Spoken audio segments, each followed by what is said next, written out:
Hello and welcome to this episode of China XYZ. I'm Guo Yiming.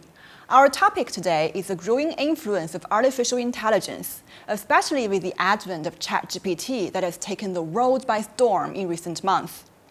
Joining us for this conversation are four panelists, each bringing their unique expertise and perspectives to the table.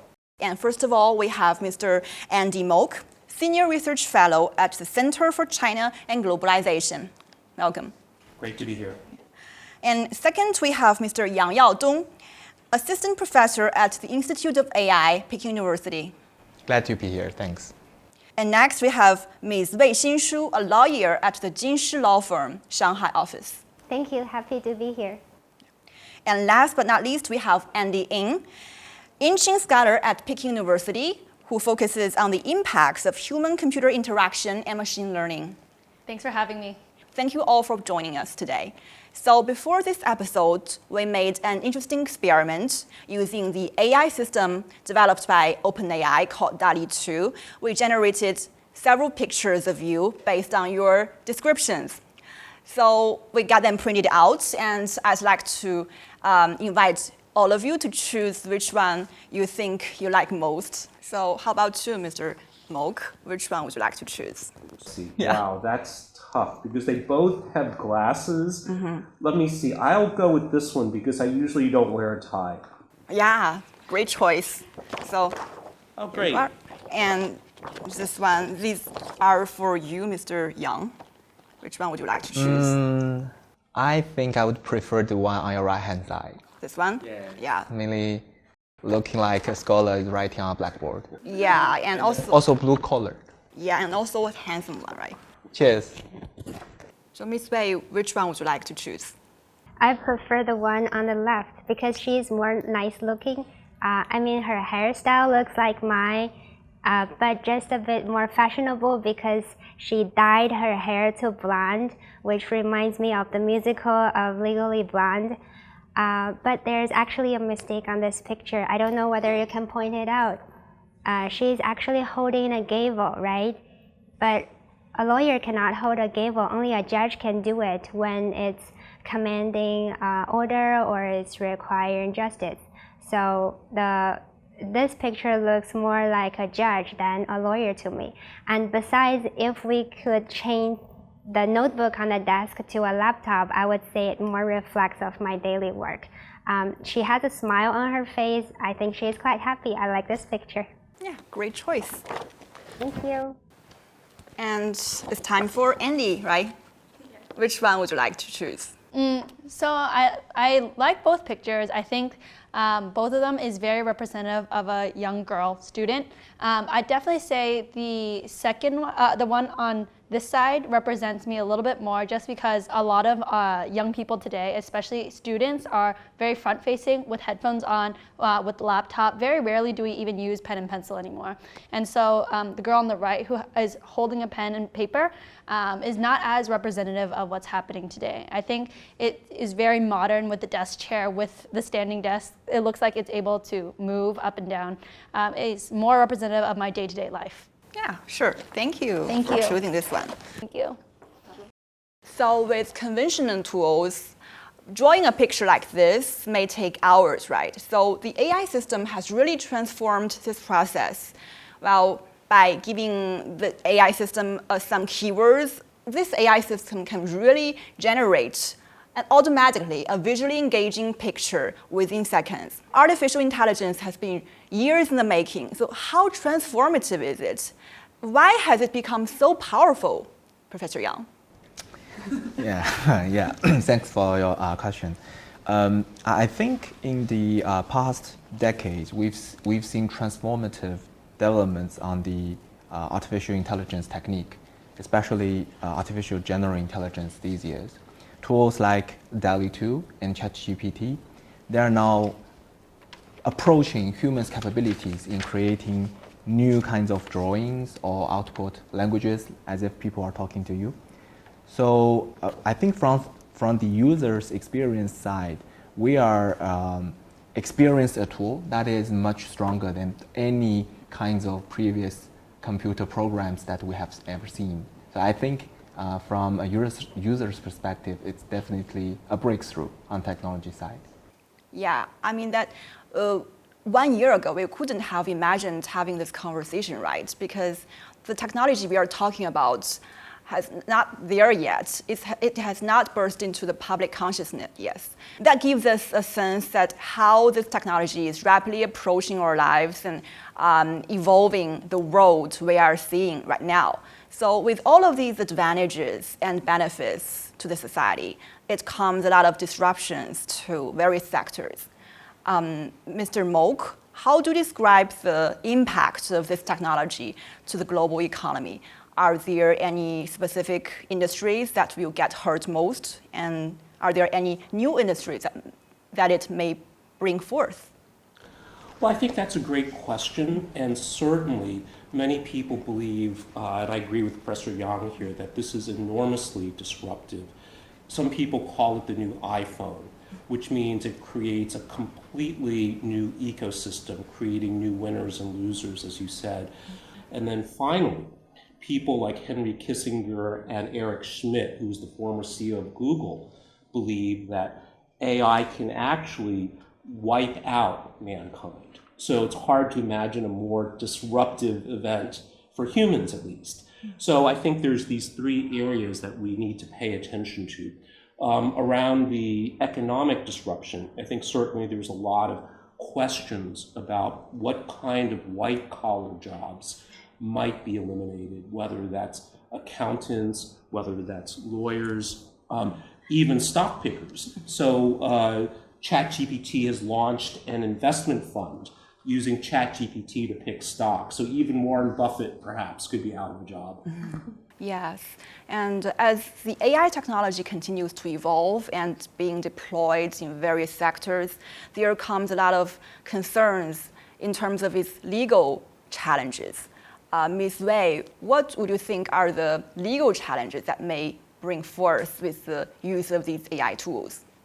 The reason why the current AI is disruptive, as we just discussed, is because these are generative AIs, which means they can generate pictures or create text by themselves. So as we all know that law doesn't do a quite good job in catching up with these new technologies, so at least I could foresee 3 legal problems that are coming up or already exist. So first and foremost, the first could be the copyright infringement. So traditional copyright law forbids or prohibited people from utilizing the copywriter's original work without their permissions. However, generative AI like Stability AI or Midjourney, they are based on art script on the internet and are under the copyrighted law of hundreds and thousands of artists. So these pictures that just generated by DALL-E might have already infringed upon some other copyrights that we don't know. But that doesn't end the analysis. The damages has already been caused, right? So here's maybe some cartoon portraits have already infringed someone's copyright. But the true problem is who should be held accountable for the infringement. So should the AI system itself be held accountable? I don't think so, because it's just a bunch of algorithms, right? And on the other hand, can we hold like the programmer, AI developers to be accountable for this? It's quite debatable, because it's those AI programs that they design have caused the damages. So who is going to indeed take the responsibility? We don't know yet until lawmakers come out and clarify this issue, or certain cases resolved by judges they will help to come and explain this problem. The second problem could be the infringement of privacy, because we know that AI has a huge potentiality to collect and analyze a bunch of personal data. So some AI technologies we might taken granted already. For example, like AI-powered facial recognition system, they might track our movements without our consent. So if these personal data has fallen into the wrong hands, it could be used for nefarious purposes, such as identity theft or cyberbullying. And the third legal problem that I could foresee is the reinforcement of social inequality. Because there's an old saying, garbage in, garbage out. So if we feed the system with biased data, it might come up with those discriminatory decisions that will go and affect those underprivileged groups based on certain aspects, based on their gender or socioeconomic status. So we definitely don't want to see the new technology will be used by wrong hands and widen the gap or enrich the powerful and weaken the underprivileged. So lots of legal problems and societal problems coming up, and lots of problems to be tackled with. Yeah, it's really important to take these legal challenges into consideration while to ensure that these AI systems can be deployed in a more responsible and ethical way. And with the introduction of any new technologies, there are always the question of digital divide, right? And also, I think AI technology is no exception. Andy, do you think that the deployment of this kind of AI system can be used to address these digital divides? Yeah, I think the digital divide really talks about digitization and the role of now automation in digitization. So these are two different social phenomenons that we see happening today. We see technology being used as a tool. So it essentially enhances and catalyzes any social phenomenon that we see. In many ways, deepening inequality, like you mentioned, but also being able to speed up the processes. When we talk about digitization and the digital divide, about who is being impacted and how they're being impacted, we see many ways. I think one of the first ways that we really need to address is how the digital divide is being approached. Right now, with the usage of smartphones, about 5, 10, even 20 years ago, it was unfathomable to think that we are all using smartphones today, especially in China. This learnability of being able to use WeChat, to be able to use these platforms, has now enhanced and really started to close that gap of inequality. In terms of the role of ChatGPT, we can definitely see how China is able to harness this as a tool to enhance these opportunities. So people who are maybe not as well versed in multiple languages, they're able to expand their market into different areas now, whether it be in terms of translation, summarization, as well as being able to help further their businesses and bolster that type of economy. And so it's a two-way street. But I think the key aspect of the digital divide that is always necessary to remember is to have technology literacy as at the forefront, to be able to keep people relevant in this system. Yeah, how about you, Mr. Mok? Will it widen the existing digital divide, or will it contribute to the reducing of this gap? Well, I think it's a double-edged sword. So typically what we've seen with digital technologies is they've had an impact on widening the digital divide, meaning that the winners win a lot more. But at the same time, I think as Andy touched on, what's very interesting about generative AI is there's some encouraging evidence that it in fact allows the less capable, perhaps we could say the more mediocre people, to have greater opportunities as well. So I think it's having both of these, both a beneficial impact and a negative impact on the digital divide. Yeah, I think that with thoughtful deployment and collaboration, these AI systems can be used to benefit a lot more people, not those people who are close to this technology, the early adopters, but also those marginalized communities. Well, Professor Yang, you're teaching at university. Are your students using AI systems like ChatGPT? Are there any specific rules regarding its usage? Yeah, speaking of which, I think nowadays, I actually did a small little survey on my class. So I taught multi-agent systems in the gifted class for artificial general intelligence in Peking University. So I asked them, who of you do not use ChatGPT for your homework for now? And none of them agreed with me. Almost every one of them use ChatGPT now for their homework. But obviously, Peking University has a very rigorous code of conduct for what you can do and what you cannot do for using this of new technology. But they also have to keep it in mind that plagiarism and these kind of code of conduct, misconduct is never allowed. But I think it's still a kind of useful tool to augment the capability of what the student can do and make their work to reach a better quality that couldn't have been reached without this kind of technology. Yeah. Yeah, how about you, Andy? In what ways can these AI technologies help with your studies? Yeah, I think Professor Yang really touched upon a lot of the good parts about it. I think with technology in general, we always have to take a look at the goods and the bads.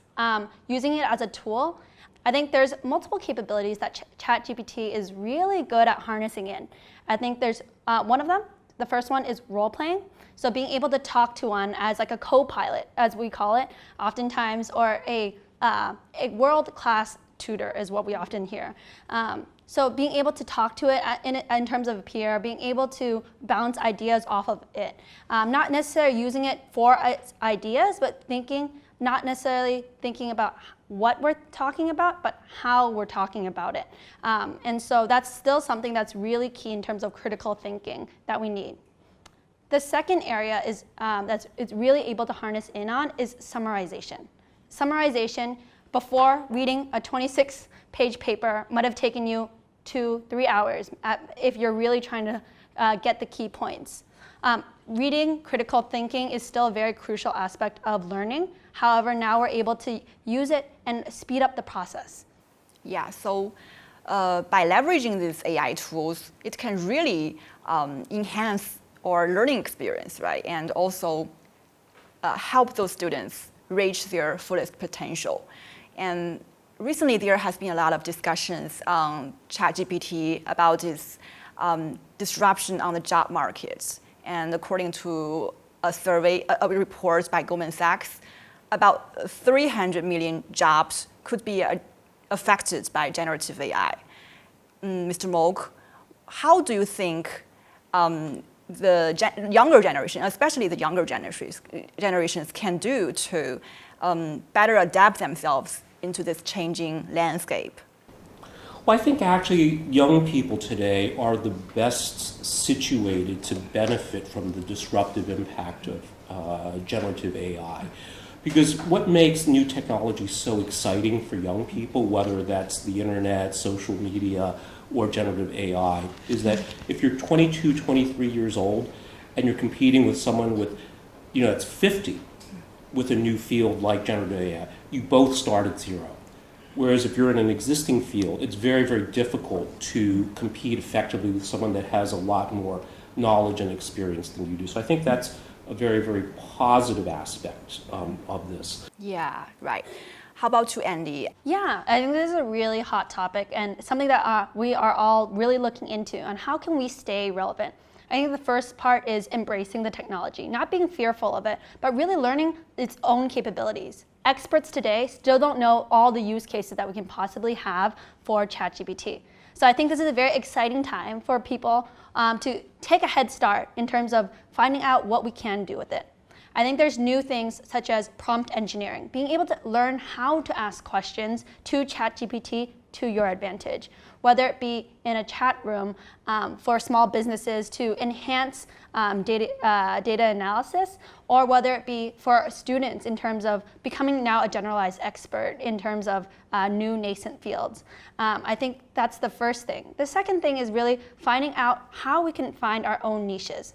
Technology, as I said, is only enhancing our capabilities. So being able to find your own niche and say technology plus X. What can we really further this in, whether it be in the humanities, arts, scientists? How can we help lawyers keep their jobs but make it even more efficient? And so this efficiency shouldn't be fearful. We should obviously think about how we can combine these worlds of the technical and non-technical solutions together. Yeah, I agree with you. So it's really important to stay proactive, to embrace the technology, and also to be adaptable to this changing landscape. And as AI systems continues to develop and reach various sectors, there comes the question of how these biases in the training data could not perpetuate harmful discrimination. What do you think, Mr. Yang? Yeah, I think you've raised a very serious question, and as a researcher standing at the forefront of artificial general intelligence research, such as ChatGPT, actually our community is very well aware of this issue. Taking OpenAI, for example, according to Sam Altman's interview, they have trained ChatGPT a while ago, and they've spent another 8 months to make the model aligned. So what is aligned? So you can think of training an AGI model nowadays has 2 major steps. The first step is to learn the general knowledge from the corpus. For example, you scroll a lot of web page data, and you use one giant neural network to process the information, as if you were preparing for an exam. And the second step is what we call alignment. So alignment, the aim of alignment is to make the model, make the big ChatGPT-like model to stay aligned with your value and follow your intent. So the alignment, the aim of alignment or conducting alignment is to make AI helpful, honest, and harmless, what we call the 3H criteria. So as a researcher at the forefront of the tool generation, we actually spend a lot of efforts to make AI safe. For example, how to remove the bias in your training dataset, how to make the model more fair even after training stage. And in the align stage, how can we make the AI model meeting the 3H criteria? There are a lot of technique that is going on behind. And companies like OpenAI and the research lab that is currently impacting you, we all spend a lot of efforts on this topic. So we want to make the AI model more fair. Professor Yang, could you briefly introduce what you and your team are doing to address this kind of issue? Yes, this is in fact in line with what I was saying on the topic of alignment. So the key technology behind alignment is called reinforcement learning from human preference, RLHF, or from human feedback.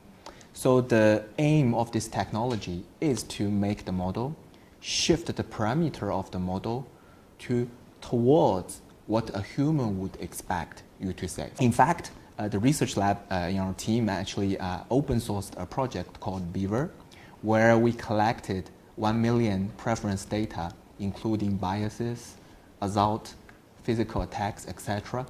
So we use this collected human preferences data to tune the model so that they will not say something that is not nice, according to what we have defined in our data as preferred.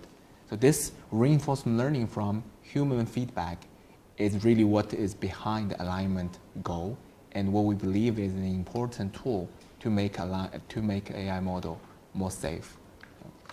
Yeah, it's really encouraging that your team are doing this to make this AI system more safer, more honest, and more harmless, right? And the AI systems are being deployed in various sectors nowadays, right? Like healthcare, finance, and law enforcement. Ms. Wei, how do you think regulations should evolve to ensure that the responsible and ethical use of AI while continuing to foster its innovation? Well, there are many reasons why we should put the regulation into place. History tells us that there needs to be regulation, but how is truly the tricky part. How are we going to do that? So normally there are many ways to do it. So one approach could be we regulate AI based on industry-specific sectors. So where the industries will regulate AI, the use of AI focusing on the industry-specific concerns or needs. So that could be one approach. And the other approach could be through the development of a general regulation, where it regulates all kinds of use of AI, regardless of the industry. So this could require a broad and comprehensive regulation, and also involves inputs of a wide range of stakeholders, such as the AI developers, users, or advocacy groups to work in tandem with lawmakers. So I can imagine that the biggest problem that the regulation needs to tackle with is the black box issue, meaning that we are currently unable to understand so how this answer comes from these large bunch of data. So AI itself should be explainable. So I certainly will be in favor of a general, well-tailored regulation as opposed to self-policy regulations as favored by most private AI companies. Yeah, and also it's really important to strike the right balance between regulation and innovation so that those AI technologies can be deployed in a way that is more responsible and ethical, while also have a very sustainable and positive future for us all. And as we wrap up today's conversation, I'd like to ask one last question for you. How would you envision a future with AI, especially in terms of its impact on your personal life and work, and also its effects on humanity as a whole? Well, it's certainly very exciting, but at the same time, it's scary and even terrifying. So we discussed a bit about the importance of fairness, alignment, but there's actually two other dangers I think it's important to point out. So one is that AI, of course, is very powerful, and the weaponization of AI by bad people is it can be used to engineer other weapons that could cause a lot of harm. The second danger comes from what's called emergent abilities. So large language models can actually do things that surprise the people that develop them. So there's talk that it could even become sentient one day. And what happens if AI becomes smarter than humans and decides that, the universe would be better off without mankind? So these are two dangers, I think, that are important to be aware of. The second thing, personally, I'm very excited and looking forward to watching how this plays out, is that we talked about reinforcement learning with human feedback. And there's a lot of questions about how far behind is China? Can China catch up? And I think China has some important hidden strengths here, because the role of humans in tuning these AI models is very, very important. I've seen estimates from 400 man-years to millions of hours that it takes to tune these models. And China has an enormous workforce, a highly trained workforce, but perhaps most importantly, a workforce that is able and willing to do sometimes very tedious work to a very high quality. So I think that this is, again, a very exciting time, but we should be concerned, and hopefully everything will work out. How about you, Professor Yang? Yeah, it's for sure a very exciting age. So there is a rough estimate that we are 20 years behind. We finally reached the stage of artificial general intelligence by 2045, which will be 100 years since we human beings invent modern computers. I think we are surely at a very exciting stage where we will envision a very fast speed of AI development in the next 20 years. But on the other hand, I kind of agree with Elon Musk that AI could be more unsafe than we currently expect. I think it's a very exciting age, and I can't wait to see what's going to happen in the next 2 decades. So in my opinion, AI will definitely change lots of industries, for example, healthcare, transportation, and education. Many people have concern about that white-collar jobs like lawyers will be on the top list to be replaced by AI. So whether I will be replaced by AI or smart lawyers will come up ways work with AI to improve their efficiency, let's wait and see. Andy? Yeah, I think when we talk about AI, there's many different types of AI. I think there's 2 main categories that we talk about. There's disembodied AI and embodied AI. And when we talk about that, it's mainly software and hardware.